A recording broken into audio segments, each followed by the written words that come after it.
देखिए, लगातार मैं आपके सामने पिछले 2 सप्ताह से भारतीय सेना से जुड़ी तमाम हेडलाइंस, जैसे टूर ऑफ ड्यूटी हो गया, कॉमन एंट्रेंस एग्ज़ाम हो गया, या फिर जो न्यू फ्रेश रैली है, इसके बारे में अब तक इन्फॉर्मेशन शेयर कर रहा हूँ। ठीक है, सारे बच्चे ऐसे वीडियो से अप्रिशिएट भी हो रहे हैं, मुझे भी अप्रिशिएट करते हैं, मोटिवेट होते हैं। सो इन सभी चीज़ों को ध्यान में रखते हुए मैं वीडियोज़ बनाता हूँ। बट कुछ ऐसे स्टूडेंट्स हैं जिनको मेरे वीडियोस से प्रॉब्लम्स हो जाती हैं, आप कमेंट कर जाते हैं। ठीक है, तो मैं आपसे रिक्वेस्ट करूंगा कि आप प्लीज़ मेरे वीडियोस को अवॉइड करा करें। खैर, मैं वीडियो उन सभी स्टूडेंट्स के लिए बनाता हूं जो मेरे वीडियोस को रेगुलरली वॉच करते हैं, मेरे वीडियो से मोटिवेट होते हैं। ठीक है, सो आपको ऐसा लगता है कि मैं व्यूज़ के लिए सब करता हूँ, तो आज मैं आपको एक बात बताना चाहता हूँ। ठीक है, थोड़ा सा पेशेंस रखिएगा। मैं आपको कॉमन एंट्रेंस एग्जाम्स के बारे में जो आरटीआई के माध्यम से जो जानकारी आई है भारतीय सेना की ओर से, उसके बारे में भी जानकारी दूंगा। बट आपको से कुछ थोड़ा सा डिस्कशन करना था मुझे, इसलिए मैं थोड़ा सा आपसे वीडियोस में सारी बातें रख रहा हूँ।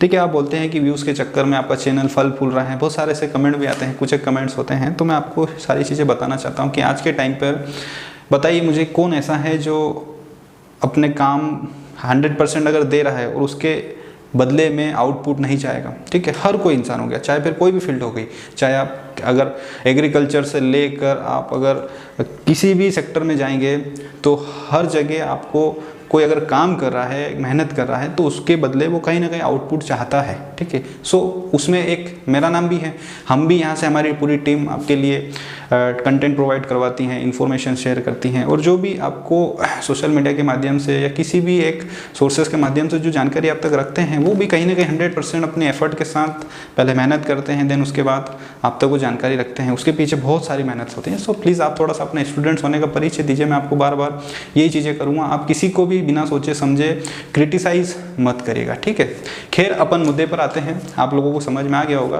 कि मैं क्या बात कर रहा था। सो अपन मुद्दे की बात ये करते हैं कि मैं आपको बताना चाहूँगा कि जो कॉमन एंट्रेंस एग्ज़ाम्स और जो एज में 2 साल की छूट को लेकर आपके फेवर में लगातार आपको आर्मी से जुड़ी तमाम खबरों के बारे में जानकारी देने वाले जो एक्सपर्ट्स की जो टीम है, उनकी ओर से आपके फेवर में आरटीआई के माध्यम से गवर्नमेंट से ये जवाब मांगा गया था। यहाँ पे बहुत सारे स्टूडेंट्स को ये कन्फ्यूज़न होगा कि सर आरटीआई के द्वारा कैसे क्या। तो देखिए, ये एक अगर आप भी चाहते हैं कि आरटीआई के माध्यम से आप कोई जानकारी लेना चाहते हैं, फिर चाहे आपकी कॉमन एंट्रेंस एग्जाम हुई या चाहे जो भी आपका एज रिलैक्सेशन है, तो उसको आप भी गवर्नमेंट से उसको लिखित में जवाब मांग सकते हैं। बट इसका कुछ एक आपको जो भी प्रोसीजर होता है वो फॉलो करना पड़ता है। ठीक है, सो ये एक अलग बात है। बट अभी फिलहाल में मैं आपसे यही बात करने वाला हूँ कि जो आरटीआई के माध्यम से चीज़ें सामने आई हैं, उनको मैं आपके सामने रख रहा हूँ। तो जैसा कि जो एक्सपर्ट्स की जो टीम है, उन्होंने जो आरटीआई के माध्यम से जवाब मांगा था, उसके द्वारा जो जवाब आया है, उसको सुनने के बाद आपको भी यह स्पष्ट हो जाएगा कि एक्चुअली क्या कारण है कि जो कॉमन एंट्रेंस एग्ज़ाम है वो हो नहीं पा रही है, एवं जो रैलियाँ हैं वो क्यों बंद है। ठीक है, इसका जो मेन रीज़न सामने आ रहा है वो सिर्फ और सिर्फ केंद्र सरकार द्वारा इस रैली को सस्पेंड किया है, ये बताया जा रहा है। जी हाँ, ऐसा मैं नहीं बोल रहा हूँ, ये साफ साफ आरटीआई के माध्यम से बताया जा रहा है। ठीक है, मैं आपको यह भी स्पष्ट करना चाहता हूँ कि ये जो बात है, ये स्पष्ट आरटीआई लेटर के माध्यम से खुद इंडियन आर्मी से इस पर स्पष्टीकरण दिया गया है और यह भी स्पष्ट किया गया है कि जो एज में रिलैक्सेशन का जो इश्यूज स्टूडेंट्स उठा रहे हैं, ठीक है, उसको लेकर भी इंडियन आर्मी को कोई भी आपत्ति नहीं है। उनका आगे और यह भी कहना है कि जो एज को लेकर आपके मुद्दे हैं, ठीक है, अगर इस पर पार्लियामेंट कोई भी नीति बनाती है, ठीक है, और अगर उसको लागू करने के लिए कहती हैं, तो इंडियन आर्मी को इस पर कोई भी आपत्ति नहीं है।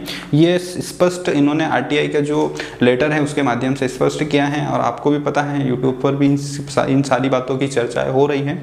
सो ये कहीं ना कहीं आपको अब ये क्लियर हुआ होगा कि यार एक्चुअली भी जो एग्ज़ाम्स पेंडिंग है, एग्ज़ाम्स जो नहीं हो रही हैं और जो रिक्रूटमेंट रिले नहीं आ रही हैं, उसके पीछे का कारण ये कहीं ना कहीं देखा जा रहा है। और इस पर पहले भी इंडियन आर्मी ने ये स्पष्ट कर दिया था कि अगर गवर्नमेंट चाहती है इस पर कोई पॉलिसीज लाएगी, पेंडेमिक के कारण जो वैकेंसीज नहीं आई थी उसमें जो ओवरेज हो चुके थे स्टूडेंट्स, उनको छूट देने से हमें कोई प्रॉब्लम नहीं है। अगर गवर्नमेंट या पार्लियामेंट को इस पर पॉलिसीज या नीति बना के हमें भेजती हैं तो हम उसको इम्प्लीमेंट करने के लिए रेडी हैं। इससे ये एक स्पष्ट होता है कि अभी भी एक उम्मीद है, अभी भी ये आप उम्मीद लगा सकते हैं कि अगर गवर्नमेंट चाहे तो आपके फेवर में डिसीजन आ सकता है।